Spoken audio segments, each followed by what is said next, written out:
So yes, I am bored. Now before you guys jump on me and get angry and say that I'm a fish collector or something like that, that is not the case. I love my mud skippers, I love my figure 8 puffer, I love my brackish tank. In fact, I have 2 of these brackish paludariums set up with mud skippers, one African, the other one Indian. Now when I talk about being bored, I'm not talking about the inhabitants, I'm talking about how it's set up.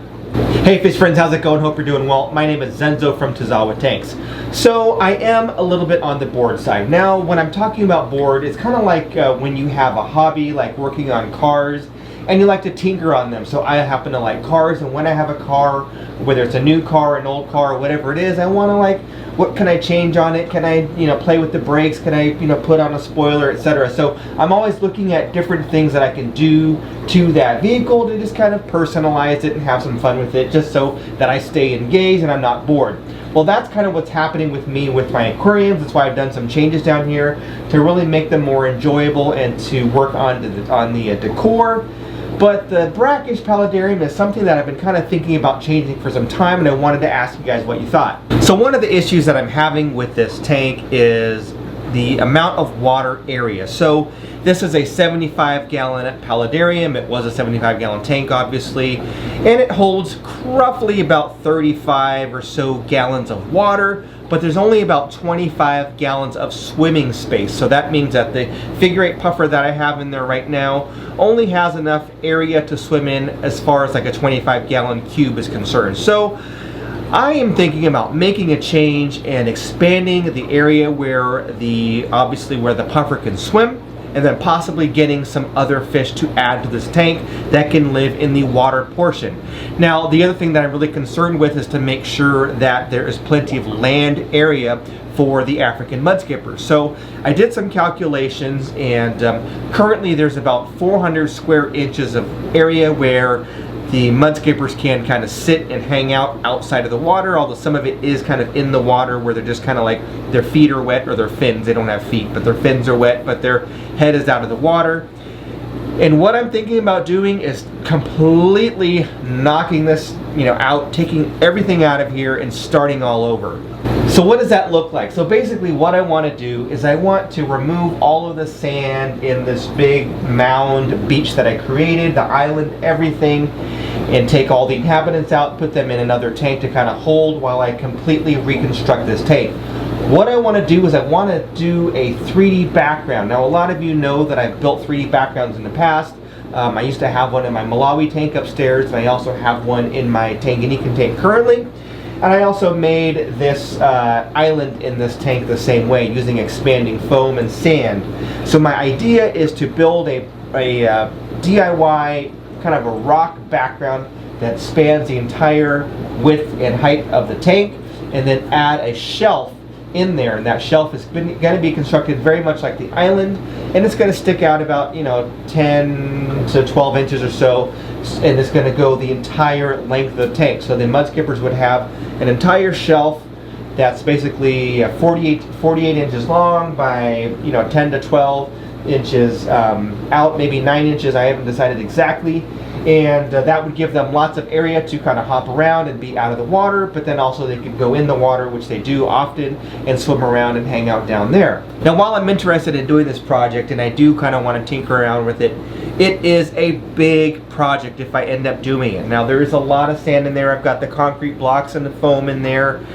I'd have to catch the mud skippers, which wouldn't be very easy. I would have to catch the puffer and put them in different tanks and house them. So that's not the easiest thing to do, but then I've got to take all this stuff out, take all the rock work out, build out my background, build the shelf, create it, let it cure, and install it and put the whole thing in. So obviously I could build a background ahead of time and build a shelf ahead of time so that it's all dry and cured and ready to go, so that it's not down too long, only a couple of days without the fish in this tank. So that is something that I can do, but I kind of like what I've done here also, so I don't want to just take it down because I'm bored. I don't want to just take it down because I'm just looking for something to do.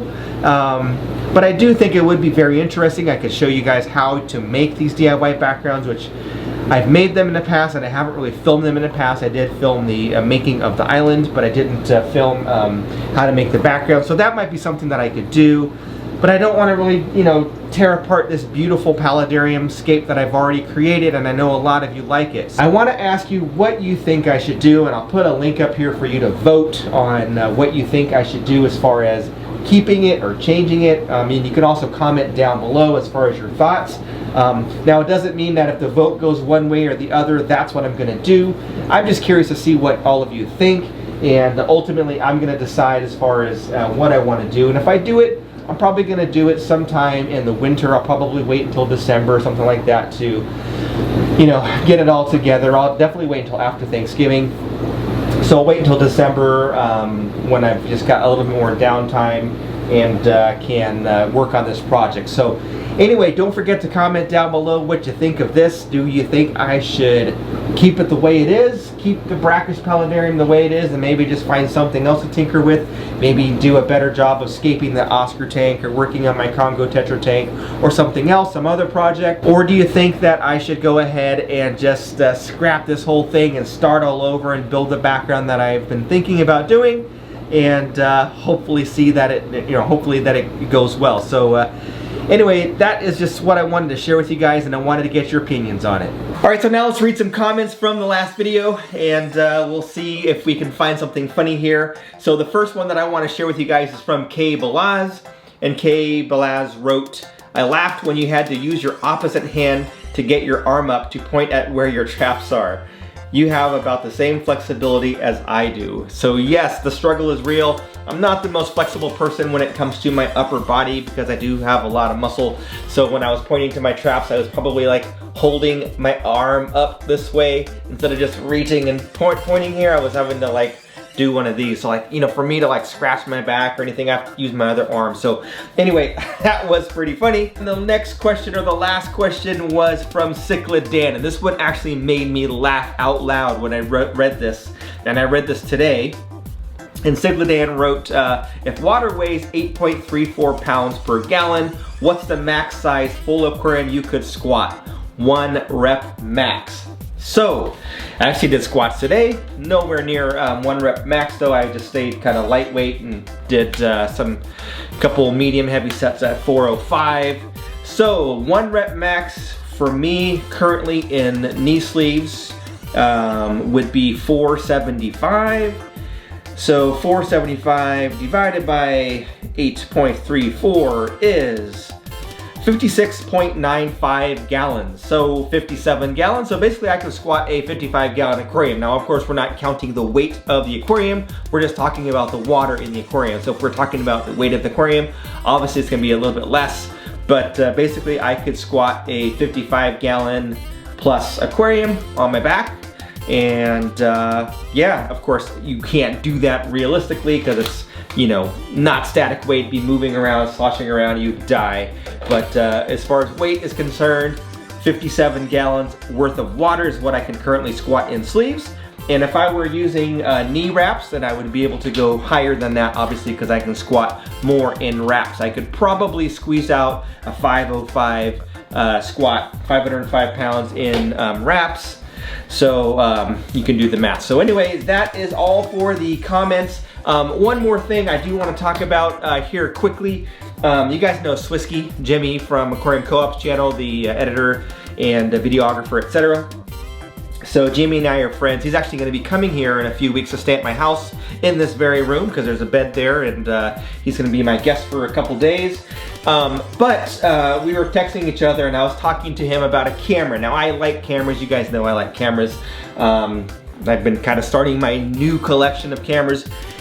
And I was digging through a drawer the other day and came across this old Fujifilm FinePix J38 camera from like 2008 or something like that. So this is super old technology, 12.2 megapixels. The video quality is not good. It's like 640 over 480.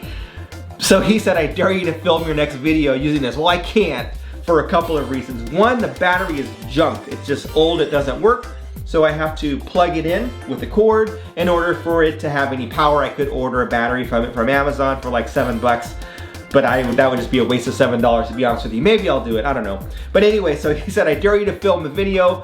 I can't film a video with it because there's no audio, well, there's no external audio, it's only internal audio. The picture quality would be terrible, no one would watch it. It'd get lots of thumbs downs. And I'd have to have an extension cord and like walk around with an extension cord filming. So, and the video quality is worse than like an old cell phone. But I did take some B-roll with this camera just now, just for fun, to see what it would look like of the Tanganyikan tank with the shell dwellers and the Bachardi and a 3D background, so we can take a look here and see what it looks like. Here we go. Here is the old Fujifilm footage. I actually set up a second camera just to capture myself using this old camera so that you can see what it looks like. I had to plug this into the power strip that's got the lights and filters running for the tanks because their battery is dead. So anyway, as you can see, this is not good footage at all. It's the resolution's bad. You know, not enough pixels in there, obviously. No stabilization, it's dark. Not great.